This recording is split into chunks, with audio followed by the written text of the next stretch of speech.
At least বিয়েটা সহজ করলে ভালো হতো, বিয়েটা কঠিন হয়ে গেছে, এই জন্য এটা জেনার রাস্তা বেছে নেয়।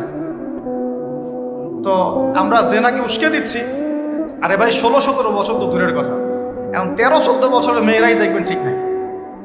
আপনি মনে করেন এখনকার স্কুল কলেজের মেয়েগুলো খুব দুধে দেওয়া খুশি পাতা? যখন 15 বছর আগে যে যুগটা ছিল, 20 বছর আগে, আর এখন তো আরো অনেক আপডেটেড। এখন ওরা ওইসবে বিশ্বাসী না। গল্প করে যে কার কয়টা, কার কয়টা। কোনো ভাই হাসেন না, কোনো কোনো ক্ষেত্রে মাদ্রাসাও এর থেকে মুক্ত হয় নাই। আমাদের দিকেও তো বলতে হবে, ইনসাফ করতে হবে। তো বহু মাদ্রাসাতেও জেনার ঘটনা ঘটছে এখন, কারণ এটা পর্নোগ্রাফির যুগ।